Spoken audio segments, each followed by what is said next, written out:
말씀 마태복음 24장 1절 2절입니다.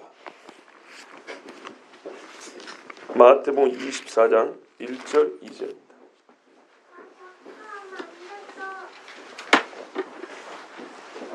마태복음 24장 1절 2절 말씀을 우리 한 목소리로 읽겠습니다. 예수께서 성전에서 나와서 가실 때 제자들이 성전 건물들을 가리켜 보이려고 나오니 대답하여 이르시되 너희가 이 모든 것을 보지 못하느냐?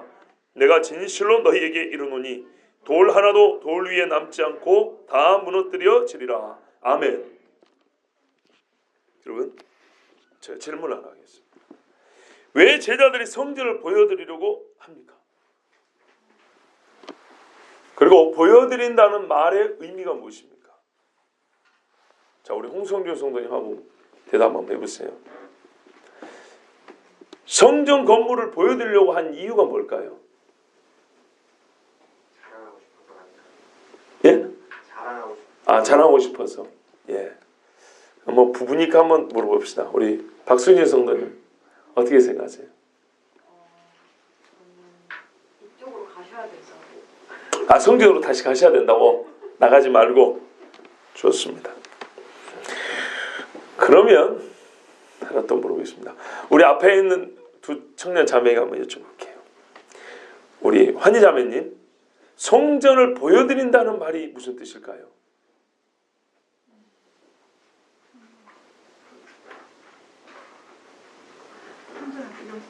구경시켜드린다.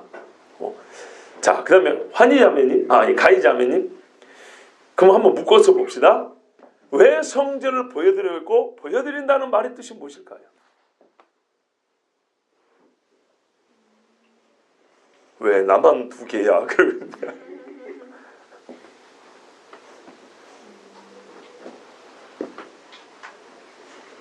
그렇네요. 제가 살펴볼 시간을 별로 안 주고 바로 질문을 했죠. 그런데 또 살펴볼 시간을 주면은 답이 나와버릴 수가 있어요. 제가 말을 해버려야 되니까. 한번 대답 한번 해보시겠어요? 언니 질문하고 뒤에 계신 성도님들 질문을 묶은 거예요. 첫째, 왜 성전을 보여드리려고 하는가? 둘째, 성전을 보여드린다는 말의 뜻이 무엇일까요? 모르는데요. 그래요. 생각을 예. 예수님께서 너무 성전의 비중을 안 두시는 것 같아서 그거를 조금 중요하게 생각하시면서 이렇게 하시라고. 그래요. 아닐까요? 그래요. 보여드린다는 말은 뭐예요, 그럼?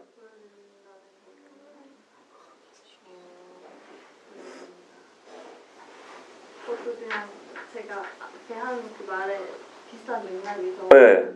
이렇게 인식시켜드리고 생각하게 하신다? 그래요. 우리 최장로님께서 뭐 하실 말씀이 있는 것 같으신데 오늘 또 안 물어보면 또 장로님 또 섭섭해하시네. 장로님 생각 어떠세요? 우리 천천히 한번 가볼게요. 24장 예전에 쭉 한번 들었던 건데 이렇게 천천히 하면 또 새롭고요, 더 깊어져요. 예, 장로님 어떻게 생각하세요? 예. 예. 예언을 하셨는데 그것이 안 무너졌다는 것을 확히 가리켜서 자기네들이 또 믿지 않으니까 하는 거 아니에요? 가장 답에 근접한 말씀입니다. 젊은이들이요, 눈을 크게 뜨고 보세요. 장로님 지금 답변하신 것이 아주 정답의 근사치입니다. 자, 한번 잘 생각해 보세요. 자, 이제 처음부터 전해드립니다. 홍성준 성님 잘 들으세요. 이제부터 제일 이상한 대답을 하셨어요. 자, 봅시다. 제가 질문 다시 합니다. 왜 성전을 보여드리려 하는가? 그리고 성전을 보여드린다는 의미가 무엇인가? 이게 1절을 이해하는데 매우 중요한 질문이죠. 그렇지 않습니까? 대답을 찾기 위해서 우리가 병행본문을 한번 찾아보는 게 좋을 것 같습니다. 여러분, 마가복음 13장 1절 한번 보십시오. 제가 옛날보다 천천히 한다고 미리 말씀드렸습니다. 정말 두 번 들을 일이 없게 천천히 한번 볼게요. 13장 1절 보시면 마가복음입니다. 같이 읽습니다. 예수께서 성전에서 나가실 때 제자 중 하나가 이르되 선생님이여 보소서 이 돌들이 어떠하며 이 건물들이 어떠하니까? 자, 이렇게 물어봤어요. 마태복음에는 직접적으로 물어본 말은 없고 보이려고 그렇게 했다고만 나왔어요. 그죠? 이제 보이려고 의도를 가지고 마가복음에는 실제로 말까지 했다 이 말입니다. 보십시오 선생님, 이 건물 이 돌들이 어떻게 되겠습니까? 이렇게 됐다 물어봤다는 거예요. 누가복음을 한번 볼까요? 누가복음 21장 5절입니다. 누가복음 21장 5절에는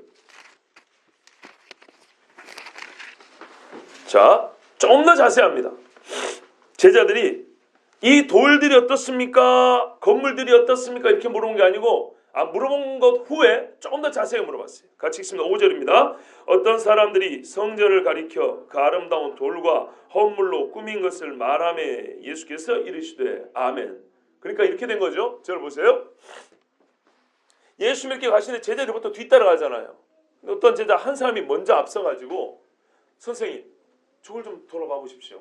이 건물들, 이 돌들 이게 어떻습니까? 이렇게 물어본 거예요.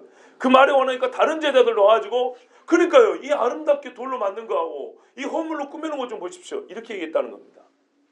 그렇죠? 왜 난데없이 그 질문을 했냐 이 말이죠. 제 이야기는. 이제 알겠죠, 답을. 여러분, 어떤 분은 제가 홍성준 성도를 생각한 게 아닌데 어떤 이는 누가복음의 그 아름다운 돌과 헌물로 꾸민 것에 착안하여 성전의 아름다움을 예수님께 보라고, 감상하라고, 예루살렘과 이스라엘의 자부심인 성전을 보여드리려고 그렇게 예수님께 이 성전을 보라 말했다. 이렇게 더러 생각을 하는 분이 실제로 계시군요.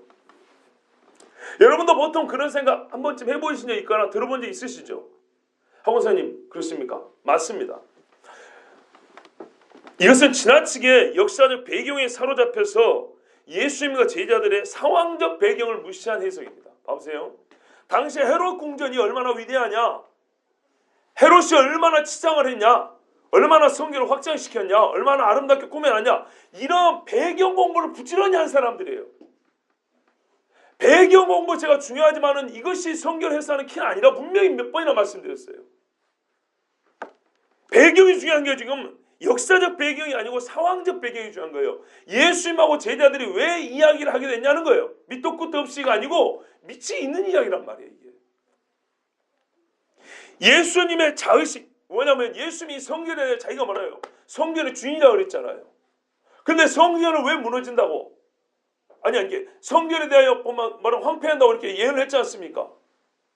그러면 이게 예수님은 자기 집을 왜 무너진다고 했냐? 이것에 대한 고민이 별로 없이 당시에 헤롯이 성전을 막 아름답게 꾸며놨는데 제자들이 온 김에 선생님 저거 좀 보십시오. 얼마나 이게 이상한 이야기냐면요. 예수님은 뭐 예루살렘에 한두 번 왔습니까? 예수님 유대인 아닙니까? 서울 사람한테 야 저 63빌딩 좀 봐봐. 얼마나 웃겨요. 그렇죠? 예수님이 예루살렘에 처음 온 것도 아니고 유대인 예수님한테 예루살렘 성전을 설명해 주겠다고 그걸 자랑하고 감상시키는 목적으로 성전을 보여준다. 이거는 정말 상식적으로도 이해가 안 되는 이야기입니다. 그렇죠? 진짜 답변 아까 우리 장로님 참 말씀 잘해주셨는데요. 23장 마지막 세 절에 있습니다. 37절부터 예루살렘아 예루살렘아 선지자들을 죽이고 내가 파송된 자들을 돌로 치는 자여 암탉이 그 새끼를 날게 하려 모험같이 내가 내 자녀를 모으려 한 일이 몇 번이더냐. 그러나 너희가 원하지 아니하였도다. 이게 핵심이에요. 보라 너희 집이 황폐하여 버려진 바 되리라. 내가 너희에게 이르노니 이제부터 너희는 찬송하리로다 주의 이름 오시니 할 때까지 나를 보지 못하려 하시니라. 이게 답입니다. 예수의 말씀은 저 휘황찬란 예루살렘이 완전히 무너져 버린다는 얘기입니다. 왜 그래요? 선지자들을 죽이고 자녀를 모으려는 아버지를 거역했기 때문이라는 거예요. 그래서 어느 정도까지 황폐해져요? 언제까지요? 어느 정도냐면 완전히 황폐. 뭘까요? 먼지가 돼버린다는 얘기죠. 그 다음에 언제까지요? 찬송하리로다 주의 이름 오시니 하고 부를 때까지. 이게 참 중요합니다. 봐보세요. 찬송하리로다 주의 이름으로 오시느냐 할 때까지는 황폐하고 그때가 되면 어떻게 해요? 황폐가 아니란 얘기죠. 그럼 성전이 있다는 얘기죠. 그렇죠. 다시 세워진다는 얘기입니다. 그럼 언제 다시 세워진다는 얘기예요? 이게 무너졌다가 찬송하리라 부를 때는 성전이 세워져 있어야 되거든요. 그렇죠? 왜냐하면 그곳에 있는 사람들이 주님을 봐야 되니까. 근데 주님은 언제 와요? 자기 성전으로 와요. 성전이 자기 집이니까. 왕은 왕궁으로 온다고요. 그러니까 무슨 말이냐면 예수님이 지금은 무너진다 했는데 나중에 다시 오신단 말이에요. 다시 오실 때 자기 집이 지워져 있어야 돼요. 맞죠? 그러니까 지어지고 난 다음에 이 사람들이 이제 진짜 주님을 알고 찬송하라 주의 이름을 부를 때 예수님 오신단 말이에요. 그래서 지금 세 번째 성전 이야기를 하고 있는 거예요. 다시 말씀드릴게요. 잘 보세요. 지금은 성전이 무너진다 그랬어요. 그러면서 찬송하려다 주의 이름을 오시느냐 할 때까지 성전이 무너져 있으라 이렇게 말하는 게 아니고 나를 보지 못한다 그랬다고요. 앞에는 성전으로 했다가 나로 바꿨다고요. 아니 38절 39절 보세요. 23장에 너희 집이 황폐하여 버려진 바 되리라. 내가 너희에게 이르노니 이제부터 너희는 찬송하리로다 주의 이름을 오시느냐 할 때까지 나를 보지 못하리라. 근데 나는 어디로 온다고요? 예루살렘 성전으로 온다고요. 그러니까는 지금은 그 예루살렘 성이 황폐했다가 나중에 찬송하리로다 주의 이름을 부르니 할 때는 주님이 오시죠. 근데 주님은 언제 어디로 와요? 성전으로. 그러니까 이 찬송 부를 때는 성전이 다시 지어져 있어야 한다 이 말입니다. 그러니까 지금 무너졌다가 정말에 다시 지어질 것이고 그때 이 사람들이 회개하고 진짜로 주님을 부를 때 지금처럼 이렇게 거역한 게 아니라 진짜로 주님을 부를 때 그때 온다 얘기입니다. 그러면은 그 왕을 기다렸던 자들은 주의 얼굴을 본다 이 말이죠. 자 이렇게 예언을 했어요. 그러면 제자들은 주님이 다시 온다는 게 지금 중요한 게 아니고 뭐가 중요해요? 성전이 무너진다는 게 중요한 거예요. 그래서 말한 거예요. 제자들은 이 기가 막힌 말씀에 충격을 받고 자기 집에서 나오는 예수님께 이 성전을 황폐하고 버려진다고 선고하신 분에게 단순한 궁금함이 아니고 무섭고 떨림으로 또는 정말 만류하고 싶은 심정으로 이 가당치도 않은 말이 어딨냐고 이렇게 지금 약간 따져 묻는 식이에요. 여러분 봐보세요. 마가복음에 뭐라면 선생님이 보소서 이 돌들이 어떠하며 이 건물들이 어떠하니까 이 말은 어떻게 어떤 뉘앙스냐면요. 저를 보세요. 선생님이요. 이 돌들이 어떠하며 이 건물들이 어떠하니까 무슨 말이냐면 선생님 봐보세요. 이 돌들의 수준을 봐보세요. 어떻습니까? 평을 좀 해주시죠. 이런 뜻이 아니에요. 이 건물이 어떠합니까? 얼마나 좋지 않습니까? 이런 뉘앙스로 보통 있죠. 그죠? 그 말이 아니에요. 우리가 반대로 생각해야 돼요. 이게 어떤 건데 이게 쉽게 무너지겠어? 이해되세요? 선생님 보기에는 이게 그렇게 얄궂게 보입니까? 이 건물들이 어떻게 세웠는지 한번 봐보십시오. 그런 뉘앙스예요 이게. 우리 번역을 하다 보니까 이게 반대 뉘앙스로 감상을 안 하고 어떻습니까? 보십시오. 이렇게 해석이 됐죠. 완전 반대라니까요. 네? 선생님은 무너진다 그랬잖아요. 지금 마음이 반대죠. 그러면서 건물을 말하는 거예요. 선생님, 이 건물은 좀 이게 좀 야 이게 어떻습니까? 아니, 그러니까 어떤 건물이라고 선생님이 생각합니까? 도대체 이런 말이에요. 제자들이 심판 선언을 듣고 심판의 내용을 구체적으로 성전은 어떻습니까? 라고 물어본 게 아니에요. 누가복음 말씀같이 누가복음 아까 그랬잖아요. 이 아름다운 돌과 헌물로 꾸민 것이라고 그랬죠. 최고의 기술로 돌을 다듬어 지어 올렸어요. 석수쟁이네 돌 찢는 소리 안 들렸다고 그랬어요. 밖에서 정확한 치수를 재서 쌓아 올립니다. 학계에서 보면요. 수르바벨 성일 때 이렇게 끼워 맞췄다고 그랬어요. 돌과 돌 홈을 만들어가지고 밖에서 그 사이즈를 정확히 하고 돌을 짜는 다음에 그대로 들어 올려서 더 이상의 손댈 것이 없도록 한 번 쌓으면 끝! 이렇게 정확하게 지은 집이 예루살렘 성전입니다. 그러니까 이런 최고의 기술과 최고의 자재를 사용했다는 얘기입니다. 시간이 또 얼마나 걸리는지 몰라요. 헤롯이 유대인들을 잘 보이려고 얼마나 많은 돌을 갖다 금물을 쏟아부었는지 몰라요. 이스라엘과 이방인까지 바친 최고의 헌물로 지은 성전이 아닙니까? 아, 그런 성전인 줄 모르십니까? 이 성전이 어떤 건물인데 도대체 그런 말씀하십니까? 이렇게 묻는 거예요 지금. 선생님 보기에는 이게 어떻게 보이냐고. 이게 그렇게 무너져도 되는 걸로 보이십니까? 이런 말이라고요. 보세요. 예수께서 우리 마태복음 본문을 보세요. 예수께서 성전에서 나와서 가실 때 제자들이 성전 건물들을 가리켜 보이려고 나오니 매우 적극적이죠. 그러니까 아까 이런 모습을 상상해보라는 거예요. 선생님이 이제 말 다 끝났잖아요. 논쟁 끝났어요. 예루살렘 볼일 다 끝났다고요. 이제 가자 하고 가는데 제자들이 막 쭈뼛쭈뼛 이거 어떻게 하지? 이렇게 하는데 어떻게 해요? 지그럽게 뒤에 가다가 말했겠죠. 야 근데 선생님 좀 너무하신 거 아니야? 세상 예루살렘이 솔로몬 막 이렇게 막 얘기했을 거 아니에요. 그나서 선생님 좀 보십시오. 선생님 보시기에 이게 어떻게 보이십니까?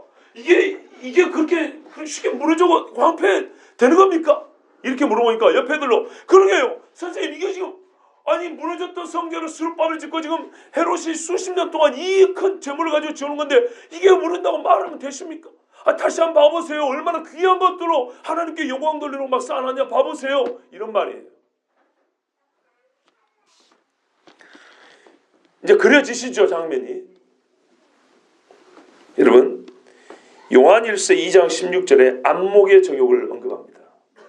이 세상과 세상에서 난 것을 사랑하지 말았는데 세상이 낳은 새끼가 뭐냐면 육신의 정욕, 안목의 정욕, 이생의 자랑이라고 그랬습니다. 요즘에 새벽에 이 본문을 지금 설교 중입니다. 안목의 정욕은요, 마귀가 천하 만국을 보여주면서 예수님을 유혹하던 미끼였습니다. 하나님이 육신을 입었을 때 그 육신은 욕심이 있죠. 예수님이 눈을 미혹을 한다고 마귀가 미끼로 쓴 게 천하 만국이었어요. 이게 무슨 말이에요? 마귀 죄로는 통할 수도 있다는 얘기였어요. 아담과 하와 봐보세요. 말 몇 마디 하니까 어떻게 해요? 보암직하고 먹음직하고 지혜롭게 얼마나 탐스럽게 어째요? 보인지라. 안목의 정욕입니다.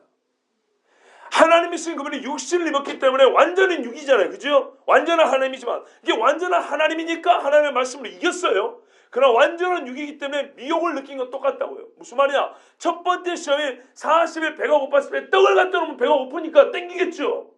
그 유혹을 느낀 것과 똑같이 땡긴다 이 말입니다. 땡길 수 있는 걸 갖다 놨어요. 근데 예수님이 하나님의 말씀으로 살지 사람의 떡으로만 살지 않는다 이긴 거죠. 그것처럼 어떻게 해요? 주 하나님께만 절하라 했다. 경배하라 했다. 니한테 절할 것이 아니다. 이러고 이기셨죠. 이게 여러분 이거를 첫 번째는 어렵다고 생각하고 뒤에는 쉽다고 생각하면 안 돼요. 똑같이 어려운 최고 난이도의 질문을 세 개를 연거푸 던진 겁니다. 미끼를 던진 거라고요. 보세요. 육신의 정욕 먹고 싶어요. 안목의 정욕 보이는 거 헛것인 줄 알면서도 보면 사람 어떻게 해요? 갖고 싶어요. 안 되는 줄 알면서도 백화점 욕심 생기죠. 이생의 자랑 예루살렘 성전에 이 제자들이 이렇게 무너지면 안 된다고 받고 있는데 이 성전에 위에 꼭대기 가서 떠드는데 천사가 발을 딱 받고 공중에 둥둥 떠 있어요. 어떻게 했어요? 세상에 이만한 자랑거리가 어디 있어요? 안 그렇습니까? 꼭 그 세 가지. 예수님이 이걸 이겼단 말입니다. 유혹을 똑같이 느꼈는데 이겼어요. 근데 지금 제자들이 뭐에 사로잡혀 있죠? 예수님이 가르치신 하나님의 의가 아니고 안목의 정욕이에요. 보세요 주님. 이 금으로 치장된 성전이 말이죠. 금이 뭔 상관인데요 하나님 앞에. 하나님이 금이 없어 배고픈 분입니까? 하나님이 맘만 먹으면 예루살렘의 솔로몬 당시에요. 금을 은을 돌같이 그쵸? 뽕나무를 저 밑에 잡초 무슨 아카시아 나무처럼 이렇게 썼다고 그랬어요.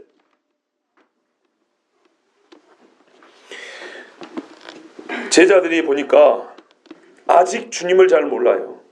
예?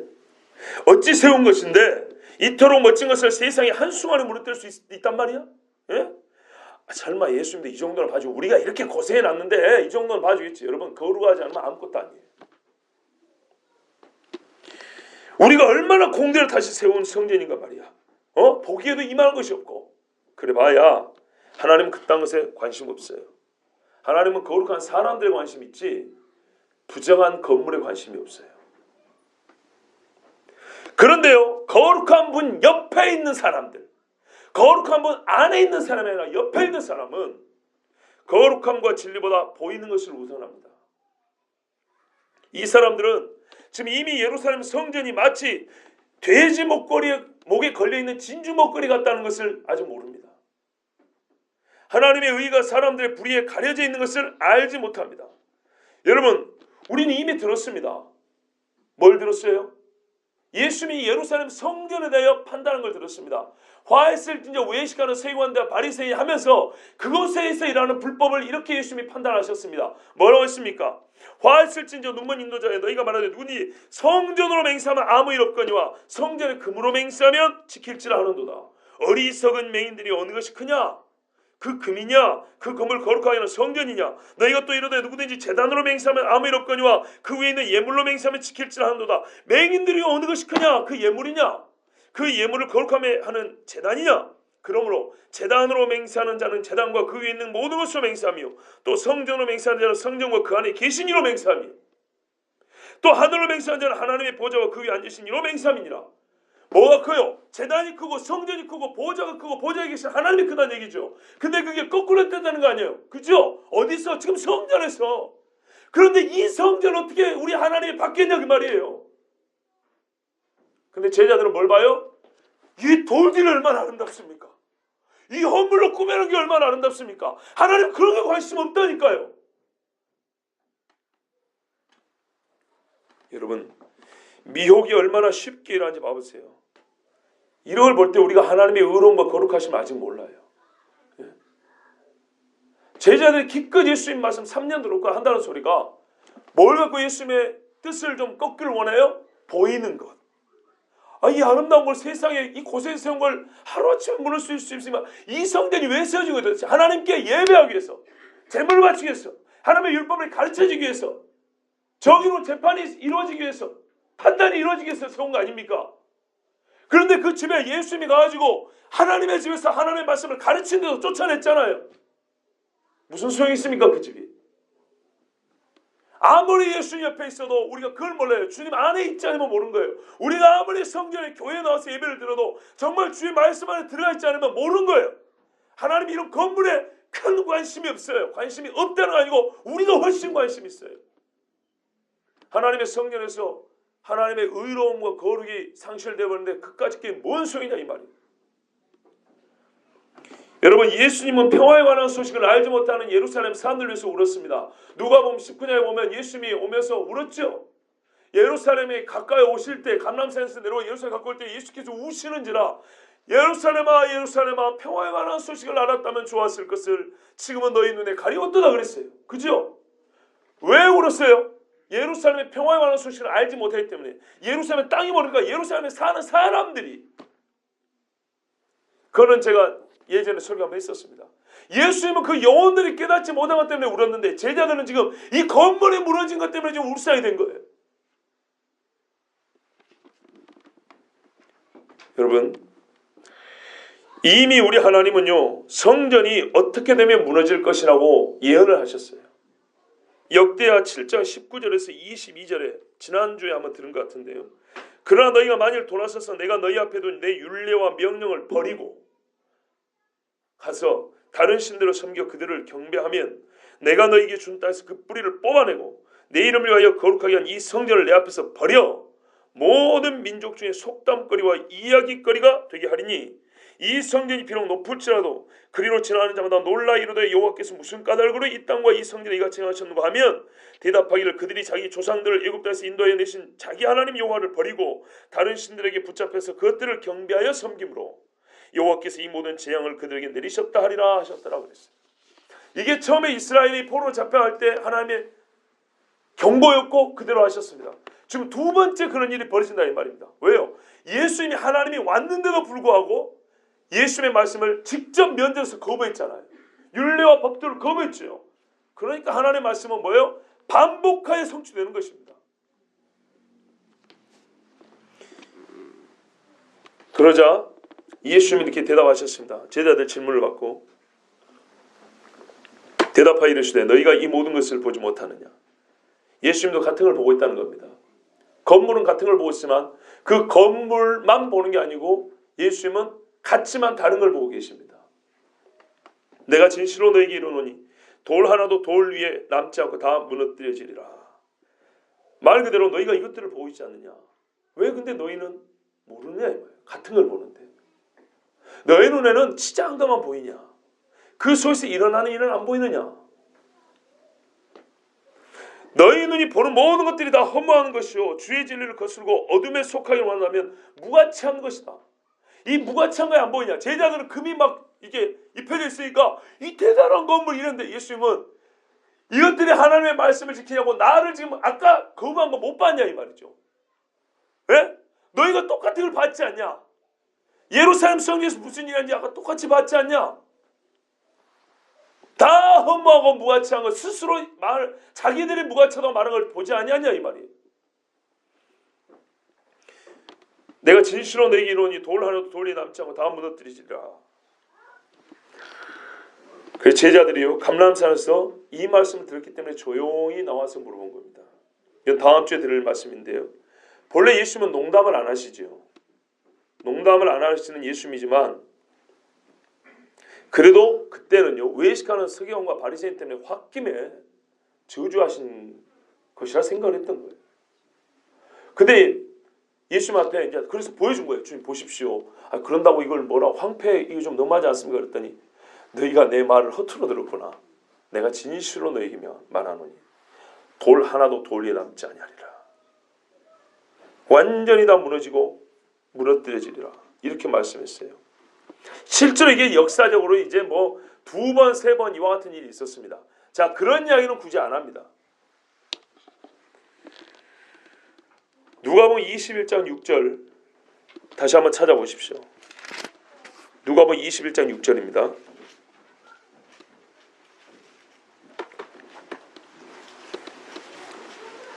같이 읽습니다. 너희 보는 이것들이 날이 이르면 돌 하나도 돌 위에 남지 않고 다 무너뜨려지리라. 아멘. 여기서 주목할 건요.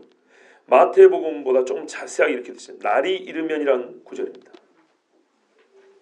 날이 이르면 예루살렘 성전이 무너질 거라는 예언도 충격적인데 거기다가 그 날이 이른다. 즉 지정됐다는 말이죠. 이거는 심판의 의미를 말하고 있습니다. 그러니까 예루살렘이 그냥 무너진 게 아니라 겉보기에는 전쟁으로 지진으로 어떤 수로 무너지라 그것은 하나님의 심판의 결과 무너진다는 의미입니다. 그러니까 더 충격인 거예요. 예루살렘이 도대체 무슨 죄를 지었길래 심판으로 무너지냐 이 말이죠. 아시겠죠? 옛날에 예루살렘에서 우상을 숭배하고 하나님은 거기서 심판으로 무너졌지 않습니까? 바벨론 포로 끌려가면서. 근데 지금은 예수님이 얼마나 화를 냈어요. 외식하는 서기관들에게 지옥의 자식들이라고 말하지 않았습니까? 그 말을 듣고도 제자들은 예루살렘이 심판을 받아야 된다는 것을 못 알아먹은 거예요. 그래서 이 사람들은 날이 이르면 더 깜짝 놀란 거예요. 왜 예루살렘이 심판을 받아서 무너져야 되죠? 충분히 알아들어야 되는데 못 알아먹으니까 감람산을 갖고 다시 한번 물어본 거예요. 왜요? 그러니까 질문이 이중으로 나온 거예요. 주여, 성전의 무너짐과 주님 다시 오심의 징조가 그래서 나온 거예요. 왜? 날이 이름이라고. 이 날이 이르면 종말적 심판적 의미이기 때문이에요. 이해되셨습니까? 이해되셨어요? 자, 오늘 마태복음 24장 3절에 가면 다음 주에 들을 건데 이제 예수님이 이렇게 무너뜨려지라 하고 나서 제자들 충격을 받고 이렇게 걸어가요. 그리고 감람산에 올라갑니다. 올라간 다음에 예수님이 앉아 있는데 제자들 다시 나오고 물어봐요. 주님, 아까 하신 말씀요 다시 한번 좀 여쭐게요. 언제 성전이 무너집니까? 이렇게만 말한 게 아니죠. 주의 다시 오시면은 무슨 징조가 있어오리까? 2개를 물어봤다고요. 왜 그래요? 23장에 이미 주의 이름으로 오시는 이여 찬송을 할 때까지는 못 본다 그랬죠. 이게 성전의 무너짐과 세워짐과 상관있다 그랬죠. 성경인데 이해되지? 거기다가 누가복음에 의하면 예수님이 한 말씀 더 하셨는데 날이 이르면 무너지는데 이 날이 이르면이라는 말의 뉘앙스는 뭐냐면 작정된 심판의 날을 뜻한다 이 말입니다. 그러니까 제자들은 그냥 무너진 게 아니라 심판으로 무너지고 이게 주님의 재림과 상관있다는 것을 알게 됐다는 거죠. 그래서 질문이 이중적 질문이 나오게 된 겁니다. 이해되셨죠? 제가 예전에는 왜 이중적 질문이 나왔는지에 대한 그 연유에 대해서는 말 안 했어요. 질문이 2가지다 하고 시작을 했지 바로. 그런데 이래서 질문이 2가지가 한꺼번에 묶여서 나온 겁니다. 그리고 이 2가지는 뗄래야 뗄 수 없는 질문이 된 겁니다. 예수님이 처음부터 인자를 알아보고 회개하고 인자를 알아보는 것과 성전이 무너지고 세워진 것을 처음부터 연관해서 말씀하셨기 때문에 그리고 이거를 날이 이름이라 하면서 심판의 의미 예루살렘 무너짐은 심판적 의미가 있다고 말씀하셨기 때문입니다. 예루살렘은 완전히 무너질 것입니다. 아까 말씀드렸죠. 돌이 홈이 있을게 끼어가지고 딱딱딱 맞게 돼 있다고요. 어느 것 하나도 돌이 서로 안 맞게 돼 있다는 거예요. 아까 뭐 역사적인 이야기도 있다. 뭐 티수 장군이 있고요. 그다음에 줄리안이라는 사람이 있어요. 유대 배교자 줄리안. 이 사람 때도요. 유대인들이 다시 성전 한번 세워보려고 그랬는데요. 뭐라 하더라? 지진이 났다든가 뭐 불이 붙어 땅에서 불이 나와가지고 그 성전을 세우려고 하던 터를 없애버렸다고 그랬어요. 이 역사 사건입니다. 예수 말씀처럼 주님이 다시 오실 때가 가까워질 때까지 성전은 아무도 못 세우게 하나님이 막았어요. 철저히 막았어요. 그러므로 우리 세대에 성전의 기초석이 다시 놓여진다면 진짜로 주님이 눈앞에 왔다는 것을 확실하게 알아야 됩니다. 주님이 오신다는 큰 증거가 있어요. 3대 증거라고 하죠. 복음이 만찬에 증거되고 예루살렘 성전이 다시 세워지고 적그리스도가 나타나는 겁니다. 그리고 적그리스도가 나타나면 적그리스도의 체제가 가동되겠죠. 이 3대 증거 절대 증거 안 됩니다. 자, 그런데 우리가 듣는 소식이 뭐예요? 예루살렘에 이미 성전 지을 준비는 다 끝내놨다 그랬죠. 뭐만 남았어요? 정치적 합의만 남았어요. 이제 이슬람 교인하고 유대인들하고 정치적 합의만 남았다고요. 우리가 성경적으로 볼 때 이게 얼마나 정확한 사인인가 알아야 됩니다. 돌 하나도 돌이 남지 아니하리라. 이게요 구약 성경에서부터 예언된 말씀입니다. 우리 구약에서 그랬잖아요. 예수님이 하는 모든 건 예언됐다 그랬죠. 어디까지요? 다시 오실 주님에까지. 그러면 다시 오실 주님 전에 있을 수밖에 없는 예루살렘에 관한 이야기도 구약성경에 예언이 되어 있는데 그 중에 몇 가지를 말씀드리면 호세아 9장 12절에 혹 그들이 자식을 기를지라도 내가 그 자식을 없이 한 사람도 남기지 아니할 것이라 내가 그들을 떠나는 때에는 그들의 화가 미치리라 그랬고요. 예레미야 6장 8절에 예루살렘아 너는 훈계를 받으라 그리하지 않으면 내 마음이 너를 싫어하고 너를 황폐하게 하여 주민이 없는 땅으로 만들리라 그랬어요. 이 말씀이 예수님의 이 말씀이 지금 성취입니다. 예수님이 성취하는 겁니다. 예레미야 예언을. 미가서에도 이렇게 됐어요. 미가 3장 9절에서 12절에 야곱 족속의 우두머리들과 이스라엘 족속의 통치자들 곧 정의를 미워하고 정직한 것을 굽게 하는 자들아. 아까 그랬잖아요. 예루살렘에서 지금 이미 의가 없어졌다 그랬잖아요. 율법에서 더 중요한 건 지키지 아니하고 사사로운 것만 더 중요하다 하고 맹세할 때도 중요한 것과 덜 중요한 것과 앞에 것과 뒤를 뒤집어 놨다 그랬잖아요. 정의를 미워하는 사람들이 하나님의 말씀을 굽게 하는 자들이에요. 원하는 이 말을 들을지어다 시온을 피로 예루살렘을 죄악으로 건축하는도다. 몰라요? 시온을 피로 예루살렘을 죄로 건축했대요. 그러니까 하나님이 안 무너뜨리겠습니까? 꼭 여기서 피 그러니까 예수님의 피 생각나죠. 그들의 우두머리들은 뇌물을 위하여 재판하며 그들의 제사장은 삭스를 위하여 교훈하며 그들의 선지자는 돈을 위하여 점을 치면서도 여호와를 의뢰하여 이르기를 여호와께서 우리 중에 계시지 아니하냐 재앙이 우리에게 임하지 아니하리라 하는도다. 이러므로 너희로 말미암아 시온은 갈아엎은 밭이 되고 예루살렘은 무더기가 되고 성전에 사는 수풀의 높은 곳이 되리라. 아멘. 정확하죠. 정확해요. 여러분 호세아는요 호세아는 북이스라엘의 예언자고 예레미야고 미가는 남유다의 예언자입니다. 이 사람들의 예언한 것이 예수님 때 완전하게 성취됐습니다. 2000년 동안 지금 그 상태입니다. 여러분 우리가요 다음 말씀 즉 24장 3절을 보기 전에 미리 한 가지 더 생각해 볼 말씀이 있습니다. 예수님께서 십자가에 운명하셨을 때 어떤 일이 벌어졌습니까? 성전에서 휘장이 찢어졌죠. 그 의미는 무엇입니까?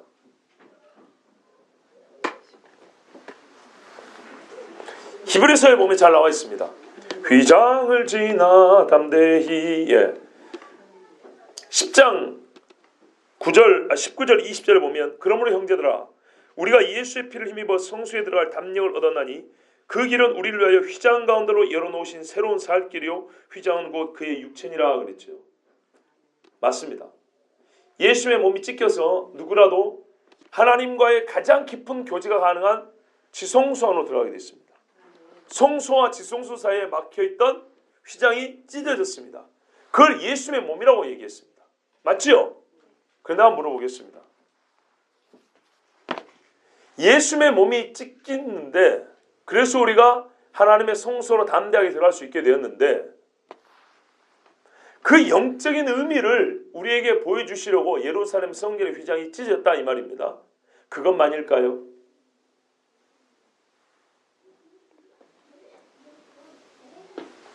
그러니까 예수님의 몸이 죽으심으로 말미암아 새로운 은혜의 언약이 세워졌다 이 말입니다. 이 새 언약의 효력이 무엇인지, 우리에게 주어지는 그 은혜가 무엇인지를 가르쳐 주려고 성전의 휘장이 찢어졌다 이 말입니다. 그것만이냐 그 말이에요.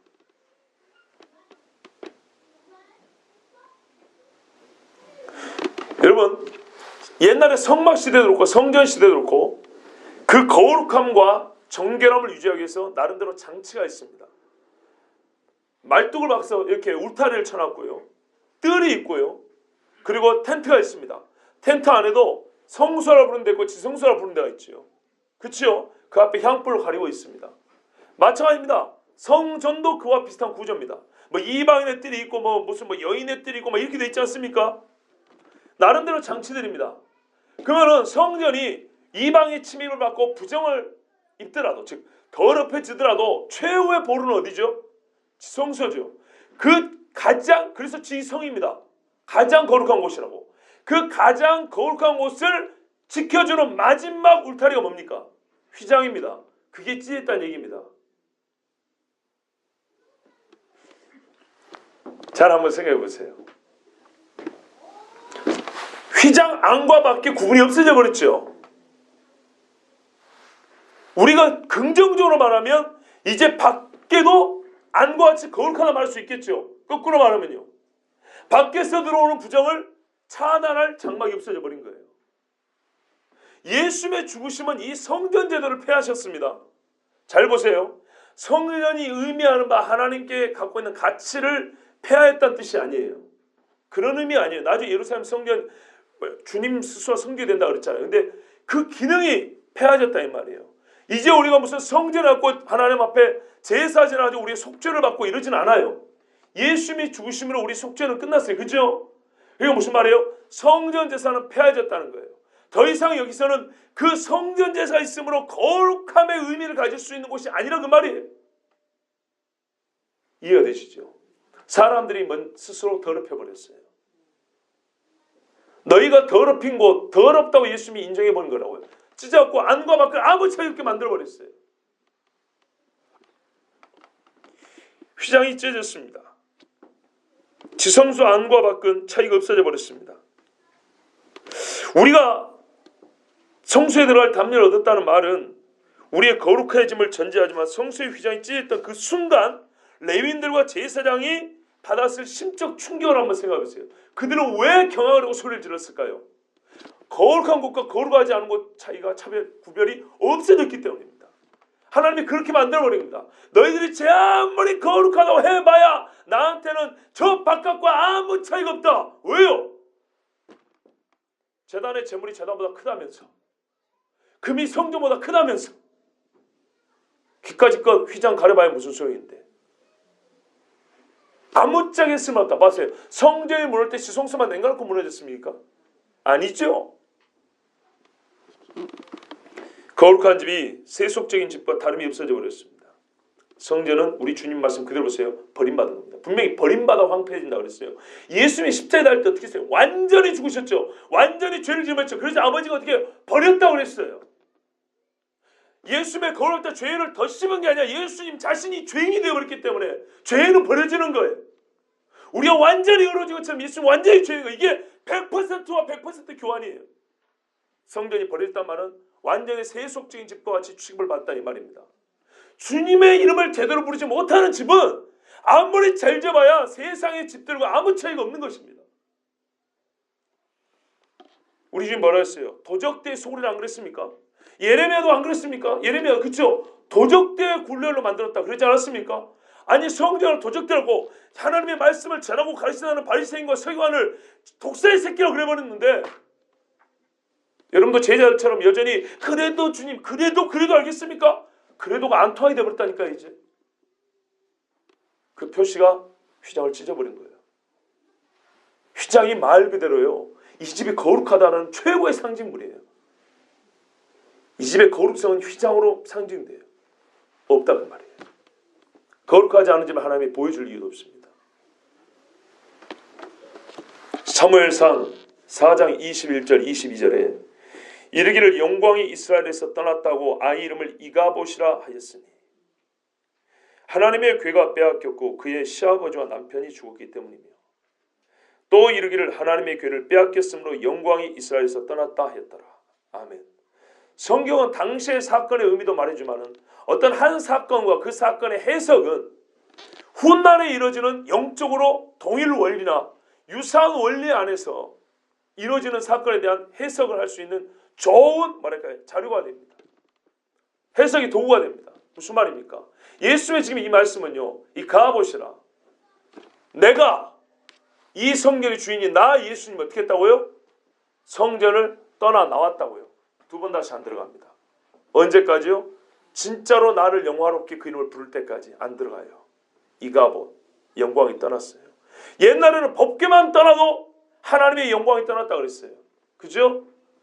지금 시아버지하고 제사장인 남편만 죽어도 하나님의 영광이 떠났다고 이 여인이 슬퍼하면서 죽었어요. 이가봇 이러고 죽었다고요.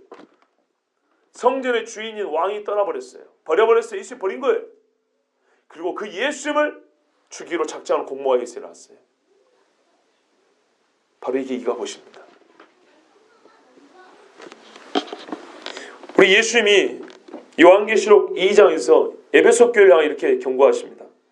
그러나 너를 책망할 것이 있나니 너의 처음 사랑을 버렸느니라. 그러므로 어디서 떨어졌는지를 생각하고 회개하여 처음 행위를 가지라. 회개하고 처음 행위를 가지라. 만일 그리하지 아니하고 회개하지 아니하면 내가 내게 가서 내 촛대를 그 자리에서 옮기리라. 여러분 회개는요 촛대가 옮겨지기 전에 이가봇 여호와의 영광이 떠나기 전에 하는 것입니다. 떠나버린 후에는요 소용이 없어요. 그때라도 이 백성이 깨닫고 회개했으면 좋았으련만 제자들조차도 뭐 한다고요? 안목의 정욕대로. 보십시오. 이 건물이 세상 이렇게 잘 주는 거 선생님 너무하십니다. 아무리 사람들이 잘못해도 그렇지 이 건물은 아깝지 않습니까? 하나님은 자기의 규례를 따라 식양대로 만든 성전조차도 휘장을 찢어버리면서 버렸다. 나는 떠났다. 이가봇 선포하셨어요. 여러분 오늘 이 짧은 1절 2절 두 가지 말씀 드렸습니다. 우리가 보고 있는 세상, 우리가 사는 세상은 이가봇인 것 같습니다.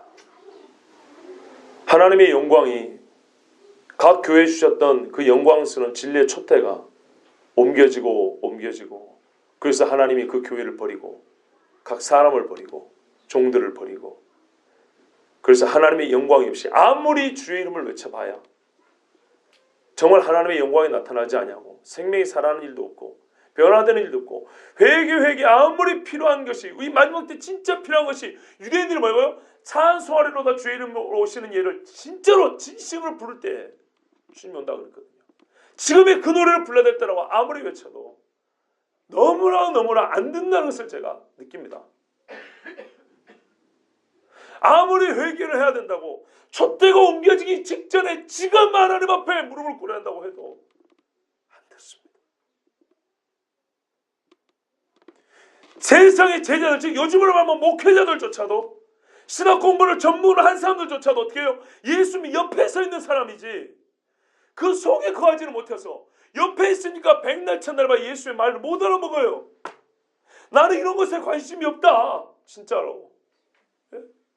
아무리 금으로 입혀봐야 나는 관심이 없다. 서로 수만 마리 잡고 피 흘려봐야 냄새 피비리면 난다. 내 코에 용기요 종일 타는 불이로다.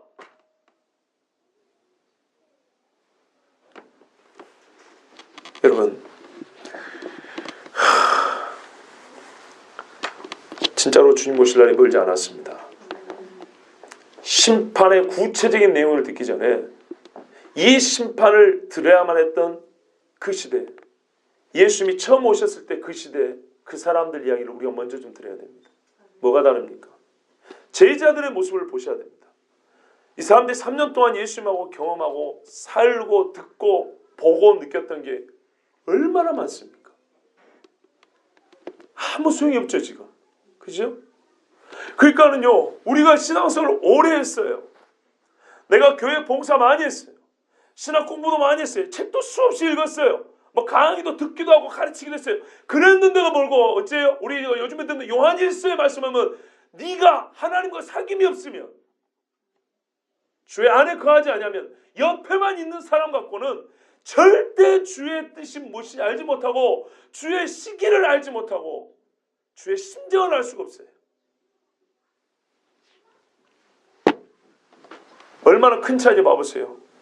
속과 역 한 끗 차이입니다. 그런데요 안목의 정욕에 사로잡혀 예루살렘을 보십시오. 예수 나도 내가 똑같은 걸 본다.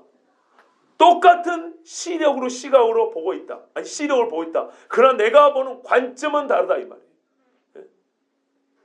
나는 저 안에서 이루어지는 불법과 거짓을 보고 있다. 그래서 저건 나에게 아무짝에 쓸모없는 것이다 그랬어요.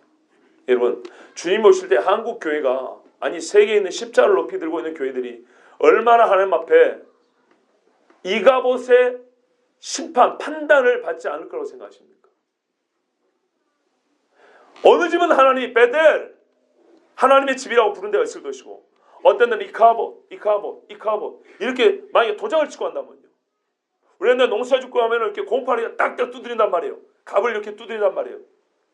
그것처럼 어느 교회는 베델 하나님의 집 이렇게 도장을 찍어줘. 어느 집은 이카봇 내 영광이 떠났다. 여러분 이게 가볍게 들릴지 모르지만요. 이 짧은 한마디에 교회들의 영원한 운명이 걸려 있습니다. 여러분 하나님의 영광이 떠난 교회에서 예배 드리겠습니까?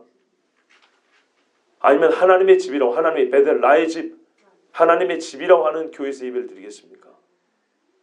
저는 제 믿음은 하나님께서 우리 교회에 이가봇이라 말씀하지 않고 하나님의 집 베델이라고 부른 줄로 나는 믿습니다. 그런 믿음 없으면서 여기 서 있으면 좀 죄송하면 그 미친놈 아닙니까? 뭐 한다고 하나님의 영광이 떠난 데 서 있겠습니까? 그런데요 우리가 하나님을 향한 첫사랑을 버리고요 주의 계명을 지키지 아니하면 제자들은 모르죠. 그들도 알지 못하는 때에 이미 하나님의 영광은 떠나버립니다. 그리고 이 떠나는 길이 그렇게 어렵지 않습니다. 한 가지 미혹에만 스르르 미끄러지면 바로 하나님의 영광은 떠나버립니다. 그래서 깨어 근신하라 그랬습니다. 그래서 이 정도 깨어 근신하고 기도해야 된다고 외치고 있습니다. 하나님의 영광이 내 영에서도 떠나지 않냐고 내 가정에서도 떠나지 않고 내 집에서 이 나라에서 떠나지 않기를 우리가 기도하고 있습니다. 이런 시대에 인식하고 영적인 분별력이 없이 그냥 어느 때 무슨 일이 있대 전쟁이 있대 그 다음은 뭐대 이런 걸로 호기심 충족밖에 안 되는 거예요. 알아서 뭐 하겠어요. 그거는 그냥 단순히 지적인 지식의 싸움이에요. 참고에 재고 쌓아야 돼. 쌓아놓은 것뿐이에요. 그래도 하나님의 영광은 없어요.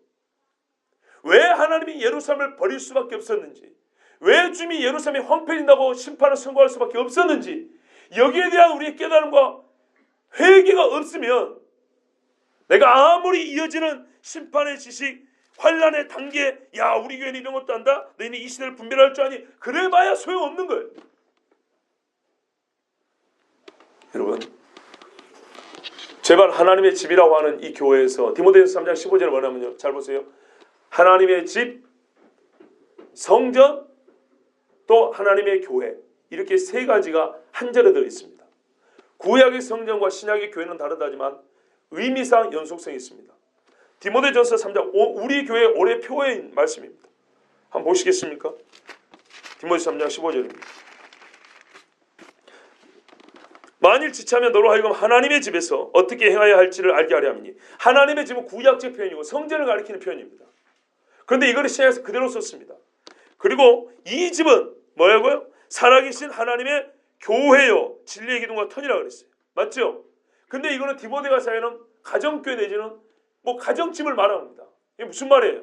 구약의 성전을 가리키는 개념을 가지고 신약의 교회를 그대로 설명을 했다 이 말입니다. 즉 무슨 말입니까? 교회가 구약 이게 성전과 같은 거룩함, 구약의 성전에서 이뤘던 하나님을 향한 경배와 예물드림, 헌신, 이게 이 시대 교회도 당연히 있어야 된다는 겁니다. 최소한이에요. 구약의 예배는 신약의 교회에 있어서는 최소급이라고. 최소한. 그래서 뭐라 그래요? 진리의 기둥과 터니라. 자, 그럼 어떻게 돼요? 진리의 기둥과 터로서의 역할을 감당하지 못하면 교회가 어떻게 해요? 버림받아요. 촛대가 옮겨지는 겁니다. 우리가 지켜야 되는 게 뭔지 아시겠죠? 그래서 우리가 새벽 특별성기도 그런 거예요. 유다서를 보면서 진리전쟁이라 그런 거예요. 진리의 기둥과 터가 아니면 하나님의 교회가 아니에요. 하나님의 집 구약이 많은 성전이 아니라고요. 그러면 여호와의 영광이 이카보 떠나버리는 거예요. 요한계시로 말하니까 반복하여 하나님의 계명과 예수의 증거를 지킨 자는 세 번 반복됩니다.